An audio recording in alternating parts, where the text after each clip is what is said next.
Welcome my channel Quality Education 4.0. Friend, today I discuss 7QC tool in quality document knowledge. I hope these lecture are very helpful for your future and interview point of view. Let's discuss. Friend, सबसे पहले हम ये जानने की कोशिश करते हैं कि 7QC का यूज क्या है, 7QC क्वालिटी डिपार्टमेंट में क्यों यूज करते हैं, क्या क्या एडवांटेज है, क्या डिसएडवांटेज है 7QC के। फ्रेंड, कोई भी वीडियो के रिलेटेड अगर डाउट रहा करे तो आप कमेंट सेक्शन में कमेंट कर सकते हो। Let's start. Friend, starting problem solving tool. Then friend, first question हमारे माइंड में आता है कि व्हाट इज प्रॉब्लम, प्रॉब्लम क्या है। Then problem is a undesirable event या any gap between what is accepted and what is obtained can be called as a problem, and any effort to reduce this gap can be called as a problem solving. जो भी undesirable event है, जो हम नहीं चाह रहे हैं वो हो रहा है, वो फ्रेंड प्रॉब्लम है। एक्सेप्टेड और ऑब्टेन्ड के बीच हमने क्या उम्मीद किया और क्या प्राप्त हुआ, इसके बीच जो गैप है फ्रेंड, ये प्रॉब्लम है। And any effort to reduce, ये मेरा एक्सपेक्टेड और ये ऑब्टेन्ड, इसके बीच जो गैप आ रहा है फ्रेंड, ये प्रॉब्लम है। और इस गैप को जो कम कर रहा है उसे हम प्रॉब्लम सॉल्विंग बोलते हैं। जिस टूल द्वारा ये गैप कम हो रहा है, या आप 7QC की ही बात कर लो, जैसे इस गैप को मैंने चेकशीट द्वारा कम किया तो प्रॉब्लम सॉल्विंग टूल हो गया, पैरेटो द्वारा कम किया प्रॉब्लम सॉल्विंग टूल हो गया, हिस्टोग्राम द्वारा कम किया तो प्रॉब्लम सॉल्विंग हो गया। तो and any effort to reduce this gap can be called as a problem solving. I hope ये आपको प्रॉब्लम में समझ में आ गया होगा। आप इंटरव्यू में जाते हो तो अच्छे एमएनसीज कंपनी में ये क्वेश्चन पुट अप किया जाता है कि what is problem. Next, type of problem. 4 type of problem. A, problem really worth solving, problem requiring a high level of technology. कुछ प्रॉब्लम ऐसी होती हैं जिसमें हम हाई टेक्नोलॉजी यूज हमें करना पड़ता है। कुछ प्रॉब्लम सिंपल प्रॉब्लम, और कुछ प्रॉब्लम रिक्वायरिंग केयर, जो रिक्वायर है केयर करने के लिए आप उसको हमेशा आपको ध्यान देना पड़ेगा। Then start next. अब बात करते हैं फ्रेंड 7 क्वालिटी कंट्रोल टूल की। ये अभी ये थ्योरेटिकल पार्ट है फ्रेंड, बट इसके बाद जो मैं लेक्चर अपलोड करूँगा एक्सेल पे भी मैं बताऊँगा कि कैसे आपको बनाना है। कंपनी में भी आप वर्क कर रहे हो तो कैसे आपको यूज करना है इन टूल को। Then start 7QC tool. अगर हिस्ट्री की बात करें फ्रेंड तो 7QC tool invented during post war in Japan and end of world war second 1945। Before and during the war Japan was known as empire but is now simply known as Japan. It was possibly introduce by Koro Ishikawa. इसको scientist का नाम है friend Koro Ishikawa. It is given to Japanese engineer and scientist in 1950 at the time. Company that had set about training their workforce in statical quality control.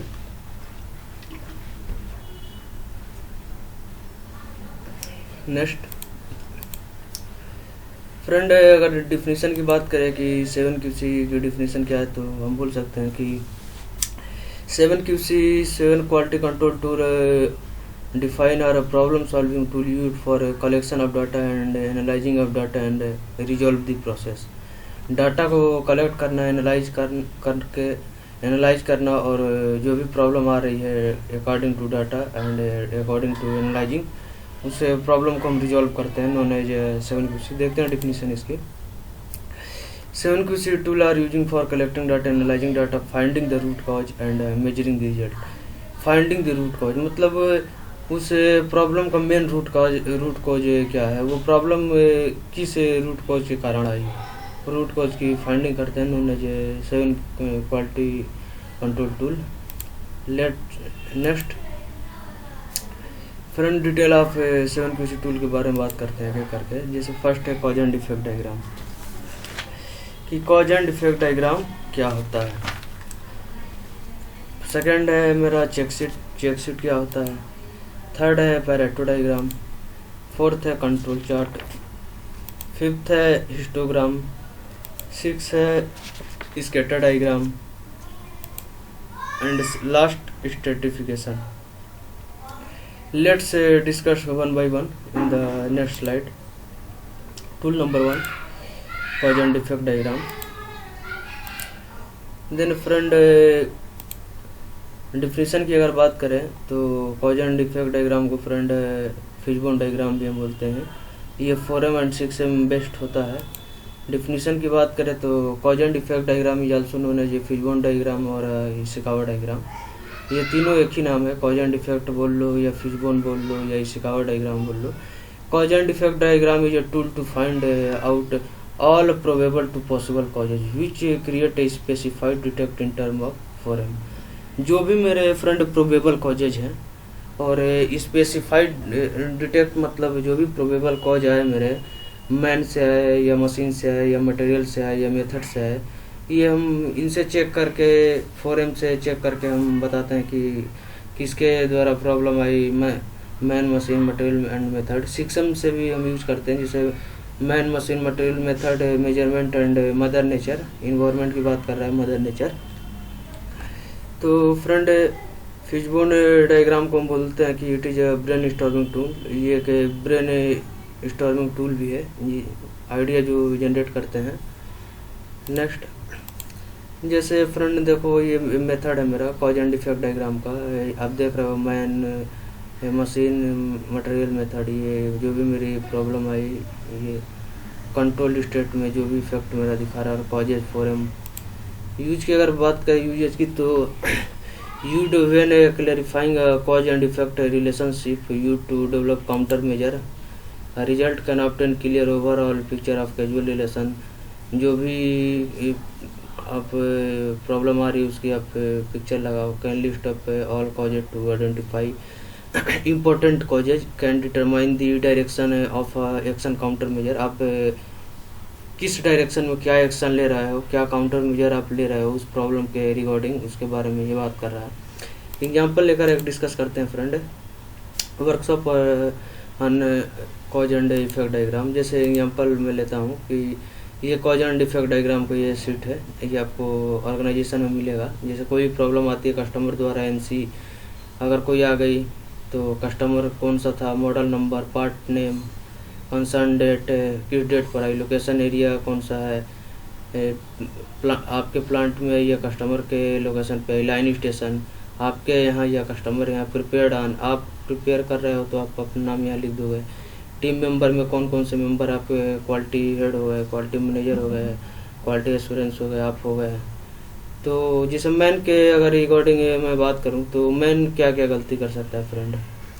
Man या तो अगर कोई problem आने का चांस ये है कि अगर मैन अनट्रेंड हो, अनस्किल हो, उसको कुछ चीज़ों की नॉलेज ना हो, केयरलेस हो, फटीगलेस हो, उसको स्टैंडर्ड का पता ही ना हो, not using standard, intentionally problem mirror, कोई अपनी इंटेंशनली वो पार्ट को गलत बना रहा हो, तो ये मैन के केस में हो सकता है। अगर मशीन की केस में बात करें तो मशीन में क्या क्या कोई डिफेक्ट आने के चांस हो सकते हैं। जैसे मशीन वाइब्रेशन कर रहा हो, टेम्परेचर वेरिड, प्रेशर वेरिएशन हो, ब्रेकडाउन टूल मेरा टूट जाए, टूल एंड फिक्चर की प्रॉब्लम आ जाए फ्रेंड। मटेरियल की बात करें तो हार्डनेस, टेस्ट, टफनेस हो गए, मैंने गलत मटेरियल ही मंगा रखा हो, मटेरियल का ग्रेड चेंज हो, इसकी बात कर सकते हैं फ्रेंड। अगर मेथड की मैं बात करूं तो मेथड में क्या हो, मेरा वर्क इंस्ट्रक्शन सही से डिस्प्ले ना हो, फोकाई का सही से डिस्प्ले ना हो, एंड ऑपरेशन स्किप कर दिए। जैसे हमें वो 4 ऑपरेशन है 1 2 3 4, तो हमने क्या किया कि 1 2 स्किप कर दिया और 3 पर ला दिया, ऑपरेशन स्किप कर दें, ये भी हो सकता है। बर नॉट मेंशन, मेजरमेंट की बात करें तो मेरा गेज कैलिब्रेटेड ना हो, जो भी मैं वर्नियर या माइक्रोमीटर यूज कर रहा हूँ कैलिब्रेटेड ना हो, वो एरर शो करे और मैंने पार्ट चेक कर दिया। इन्वायरमेंट की बात करें तो फ्रेंड इन्वायरमेंट में जहाँ वर्क हो रहा है फ्रेंड उसके रिगार्डिंग बात करते हैं। जैसे हम कास्टिंग पे वर्क कर रहे हैं तो जहाँ पे कास्टिंग हो रही है वहाँ पर temperature friend requirement 1000 degree centigrade, और आप वहाँ पे जो भी वर्कर है उसके लिए कोई सेफ्टी यूज नहीं कर रहे हो तो वहाँ भी डिफेक्ट आने के चांस है, वर्कर कहीं सही से काम ना कर पाए। तो ये फ्रेंड हो सकते हैं। जैसे इन्वायरमेंट में आप ये भी ले सकते हो कि मॉइस्चर हो गया, ह्यूमिडिटी हो गया। तो आप इन सब चीज़ों पर वर्क कर सकते हो कि क्या क्या मतलब मैन से क्या प्रॉब्लम हो सकती है, मशीन से, मटेरियल से, मेथड से, मेजरमेंट से, इन्वायरमेंट से, और क्या आप इफेक्ट इस पर आ रहा है। आप इफेक्ट लिख दोगे जो भी होगा प्रॉब्लम आपके। नेक्स्ट टूल नंबर टू की बात करें, check sheet. Friend check sheet generally हम यूज करते हैं collecting data at real time place and generating data. Friend check sheet वहाँ पर यूज होता है, ये simple way of data collecting at real operation, only defect data collecting की बात करता है। जैसे जहाँ पर वर्क हो रहा है आप वहीं पर 10 पार्ट चेक कर लिए, वहीं पे आप रियल टाइम पे ही आप पार्ट को चेक कर रहे हो, रियल टाइम पे ही आप पार्ट बता रहे हो। तो ये चीज़ें हैं फ्रेंड कि इसके रिगार्डिंग ये बात करता है। डिफिनीशन की बात करें तो check sheet is a tool which show the relation between present and past data. अभी जो आप चेक कर रहे हो वो क्या चीज़ है और जो पास्ट डाटा के बिहेव पे आप चेक शीट बनाते हो। For example operational check sheet हो गया, pre dispatch inspection report, layout report हो गया, ट्रेवल कार्ड 100% इंस्पेक्शन, विजुअली की बात कर रहा है, 100% आप विजुअली जो पार्ट चेक कर रहे हो चेक शीट हो गए। अब चेक शीट मेथड की अगर यूज की बात करें तो used collect data, result ensure collection of required data, used when performing through inspection allowed through inspection of all check item. अब ये बात बोल रहा है कि you during fail to monitor the situation, analyse cause, revive effectiveness of action, perform standardisation and implement a selected control measure. Then इस पे इधर आपका आगे can understand tendency and variation, क्या क्या वेरिएशन हो रहे हैं मेरे, can record required data. Friend अगर चेक शीट की वर्कशॉप की बात करें तो आप जैसे देख लो कि गेजिंग एनजी आ गए मेरे, paint NG, welding NG, dent मेरे आ गए, स्क्रैचेज आ गए हैं। तो ये एक विजुअल डाटा के बिहाव पे मैंने ये लिया है कि विजुअल आप चेक कर रहे थे और ये प्रॉब्लम आ रही है 7 पार्टों में। जैसे आप 1 2 3 4 5 6 7 कौन से कितने एनजी आ रहे हैं उसके रिलेटेड डिफेक्ट की डेट में। टूल नंबर 3 की बात करें तो फ्रेंड ये पैरेटो डायग्राम है। इसका मैं एक्सेल पे आपको काफ़ी अच्छे से बताऊंगा पैरेटो डायग्राम एक्सेल पे कैसे बनाते हैं। अगर आप कमेंट करोगे तो ज़रूर बनाऊंगा। पैरेटो डायग्राम होता है friend is problem solving technical tool which focused on and prioritisation of most significant problem. It is known as 80-20 rule. ये 80-20 रूल के नाम से भी फ्रेंड जाना जाता है। इसकी अगर डिफिनीशन की बात करें तो Pareto is a tool find out 20% problem by which solving our product is 80% effect. अगर हम 20% अपने प्रॉब्लम पे वर्क कर ले तो 80% जो मेरे पार्ट है वो डिफेक्ट फ्री बनेंगे। Pareto is a tool to find out the priority of things. आप ये भी बोल सकते हो कि इनमें से 80% of problem created by 20% of potential cause. जो 80% ऑफ प्रॉब्लम आपके आते हैं वो 20% पोटेंशियल कॉजेज पे आते हैं। अगर हम 20% पे अगर वर्क कर ले तो मेरा 80% पार्ट की डिफेक्ट फ्री हो जाएंगे। Pareto diagram is a combination of bar and line graph of accumulated data where data associated with the problem. अगर इसकी बात करें मेथड ये रिजल्ट की तो ये मेथड होगा मेरे, जैसे पैरेटो डायग्राम देख लो ABCD, ये मेरे 80/20 रूल पे। You to identify prioritise a problem, you to revive the effect of an action taken. तो इधर होगा मेरा allow clarification of important task, allow identification of a starting point with task to start with, allow projection of the effect of a measure to be taken। जैसे friend workshop की अगर इसकी बात करें तो आप देख सकते हो एग्जांपल में ले रहा हूँ। जैसे देखो ये मेरे क्वांटिटी और कम्युलेटिव परसेंटेज के बीच मैंने ग्राफ निकाला है। तो आप देख रहे हो जैसे ये है 80% प्रॉब्लम मेरे यहाँ पर आ रहे हैं, 80% मेरे इधर आ रहे हैं, लगभग इतने करीब 80% यहाँ से यहाँ के बीच में आ रहे हैं। ये 80-20 जब एक्सेल पे बताऊंगा तो आपको और बेहतर तरीके से समझ में आएगा फ्रेंड। नेक्स्ट टूल नंबर 4 की बात करें तो friend control chart.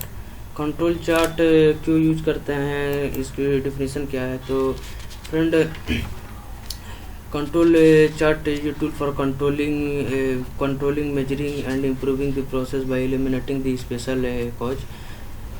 Special cause of variation. Friend आप कॉजेज मेरे 2 टाइप के होते हैं, एक कॉमन कॉज एक स्पेशल कॉज, बट यहाँ पे एक नेचुरल कॉज को भी लिया है जो मतलब इन्वायरमेंटल कॉजेज है।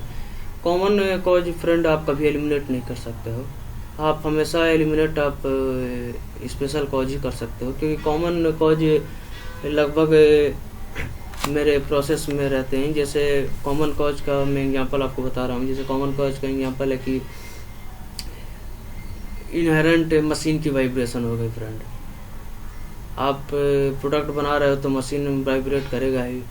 टेम्परेचर भी कॉमन कॉज के एग्जांपल है। इनहेरेंट जो जन्मजात हो कि मतलब ये चीज़ें तो उसके अंदर होंगी ही। आप मशीन ऑन करोगे तो मशीन वाइब्रेट करेगी ही करेगी, हीटिंग होगी ही होगी। हाँ, बस आप इसे कम कर सकते हो, लेकिन आप इसे एलिमिनेट पूरी तरह से नहीं कर सकते हो। बट स्पेशल कॉज फ्रेंड ये सडनली ऑकरेंस होता है। जैसे स्पेशल कॉज में आपका होगा कि टूल का डैमेज हो जाना, तो टूल तो डेली टूटेगा नहीं। आप वर्क कर रहे हो अगर तो टूल तो डेली टूटेगा नहीं, जो सडनली ऑकरेंस हो रहा है। जैसे आप वर्क कर रहे हो ऑर्गेनाइजेशन में तो लाइट चली गई, तो फ्रेंड ये स्पेशल कॉज में आ जाएगा, क्योंकि अब लाइट डेली तो जाएगी नहीं। तो ये होते हैं common cause and special cause. ये जब स्टैटिकल प्रोसेस कंट्रोल में पढ़ाऊँगा आपको तो उसमें मैं बेहतरीन तरीके से बताऊंगा कि कॉमन कॉज और स्पेशल कॉजेज क्या हैं। बट अभी यहाँ पर जितनी रिक्वायरमेंट है उतनी ही मैं बता रहा हूँ। नेक्स्ट अगर इसकी बात करें कंट्रोल चार्ट की, तो control chart front critical to quality के लिए होता है, जहाँ पर फिटमेंट सेफ्टी रिलेटेड यूज हम करते हैं उस पर कंट्रोल चार्ट का यूज होता है। ये X bar and R range chart के बीच में होता है। You to observe a change caused by elapse of time can identify a change caused by elapse of time. ये control chart method use result. Control chart का friend ये example है। जैसे UCL एंड LCL के बीच में graph बनाया गया है, तो आप देख रहे हो ये वेरिएशन मीन की तरफ होना चाहिए। Upper control limit, lower control limit, और ये मेरा मीन हो गया। ये मिड पॉइंट पे जो मेरा जा रहा है ये मीन हो गया, ये मीन हो गया। तो UCL एंड LCL के बीच में हम ग्राफ को ड्रॉ करते हैं फ्रेंड। टूल नंबर 5 है मेरा स्ट्रैटिफिकेशन। फ्रेंड अगर डिफिनीशन की बात करें तो the common and basic principle of quality control is stratification, that is to think matter out by breaking it into smaller portion. Stratification है नंबर ऑफ यूजफुल पर्पज। ये भी एक प्रॉब्लम सॉल्विंग टेक्निकल टूल है friend, जहाँ हम which use for decision taking on the basis of actual data collecting for all working shift all working जितने भी मेरे शिफ्ट हुए उसमें मैं जो एक्चुअल डाटा है मैं उसको कलेक्ट कर रहा हूँ। स्ट्रैटिफिकेशन उसकी बात करता है। जैसे इसमें मैं देख रहा हूँ method grouping, date and day, time, place, worker और process. You to observe variation among stratification. You to identify the relationship between cause and effect. You to identify a purpose and means to serve the purpose. Result मेरा क्या क्या है? Allow observation of variation among stratification by performing a cause analysing using the stratified data. Tool number 6 है friend scatter diagram. Friend अगर scatter diagram की हम बात करें तो scatter diagram you to examine the relation between two pair interrelated data. दो data के बीच में फ्रेंड स्कैटर डायग्राम का हम यूज़ करते हैं। दो डाटा रिलेशन बनाते हैं फ्रेंड एक्स एंड वाई में। कि is a technical tool use for comparison between two variable, this tool use for process validation and revalidation. Process मेरा वैलिड है या फिर रीवैलिड मेरे को करना पड़ेगा। Scatter diagram is a tool which show the relationship between two interrelated pair data.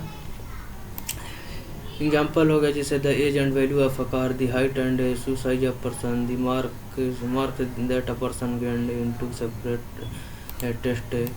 अभी the scatter diagram method use and result की बात ये है कि यूजेज मेरे हैं कि use to identify relationship between two matter, used to identify a relationship between two matter and establish a countermeasure based on their cause and effect relation। result मेरे हैं can identify cause and effect relation, cause और effect में क्या relation है, can understand the relationship between two result।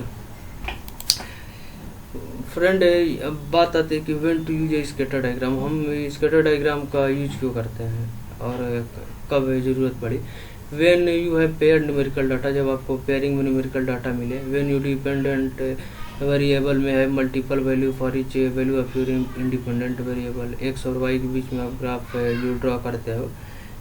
जैसे when trying to identify potential root cause of problem, after brainstorming cause and effect using a fishbone diagram, आप brainstorming करते हो, idea generate करते हो to determine objectively whether a particular cause and effect are related। When determine whether two effects that appear to be related both occur with the same causes। When testing for auto correlation before constructing a control chart। correlation on scatter diagram की अगर बात करें friend तो ये आपको देखने को मिलेगा यहाँ पे स्ट्रॉन्ग कोरिलेशन, वीक कोरिलेशन देख लो, ये दूर दूर है। नो कोरिलेशन की यहाँ कोई कोरिलेशन नहीं बन रहा है। Notice how the crosses are group close together along an imagined line। The crosses are less closely grouped in the example of a weak correlation. अगर बात करें friend, correlation can also be describe and positive और negative depending on the slope gradient. जैसे ये मेरा positive correlation है, देखो अगर ये बढ़ता जा रहा है, देखो ये वाई ग्राफ हो गया, ये एक्स ग्राफ हो गया, तो आप यहाँ देखो, ये आप यहाँ से लाइन ड्रॉ करो ऐसे, तो आपको देख रहे हो बढ़ता जा रहा है ग्राफ, इधर से बढ़ता जा रहा है। बट यहाँ पर देखो तो यहाँ से यहाँ, फिर यहाँ से यहाँ, फिर यहाँ से यहाँ, फिर ये घटता जा रहा है, ये घटता जा रहा है। तो friend positive correlation mean that one item increases so does the other increases. एक के बढ़ने से एक डिपेंड डायरेक्टली प्रोपोर्शनल है, एक के बढ़ने से एक बढ़ता है। जैसे person as a person height increase so does arm span. जैसे अगर पर्सन की हाइट बढ़ती जा रही है तो भुजा भी उसके बढ़ते जा रहे हैं, पैर भी बढ़ते जा रहे हैं, तो उसकी बात कर रहा है। ये हो गया मेरा निगेटिव कोरिलेशन। इसका एग्जांपल है कि वन टाइम इंक्रीज, एक के बढ़ने से एक डिक्रीज हो रहा है। जैसे एक कार आपने लिया और जैसे जैसे पुरानी होती जा रही है कार, तो उसकी वैल्यू डिक्रीज होती जा रही है, उसको आप सस्ते दामों पे बेच रहे हो, चाहे मॉडल पुराना होता जा रहा है। ये है निगेटिव कोरिलेशन फ्रेंड। अगर बात करें इसकी नो कोरिलेशन तो mean that one item increases so does the other some time increases और डिक्रीजेज। जैसे एक आइटम इंक्रीज हो रहा है तो वो इंक्रीज भी हो सकता है अदर, और डिक्रीज भी हो सकता है। जिससे daily use item sell works on scatter diagram. ये एग्जांपल है फ्रेंड, एक स्ट्रेंथ और करंट के बीच मैंने लिया है। देखो ये कोरिलेशन अगर आप देखोगे तो ये क्या हो रहा है, ये आपको देखिएगा कि बढ़ता जा रहा है, बढ़ता जा रहा है, फिर इधर ये घटता जा रहा है। लास्ट टूल है फ्रेंड मेरा हिस्टोग्राम। हिस्टोग्राम के बारे में बात करेंगे फ्रेंड कि हिस्टोग्राम में क्या होता है। ये लार्ज नंबर ऑफ डाटा को कलेक्ट करने के लिए हम यूज़ करते हैं फ्रेंड। जैसे लार्ज नंबर ऑफ डाटा है, जैसे अब 100-150 पार्ट मैंने चेक किया तो उसके बिहाफ पे है ये। जैसे डिफिनीशन की बात करते हैं, histogram is a tool which indicate the distribution of the data centre it self around the mean. मतलब कितने डाटा मेरे सेंटर में है इसके बारे में बात करता है। It so process in centre और नॉट, जो भी मेरे प्रोसेस हैं वो सेंटर में है या नहीं।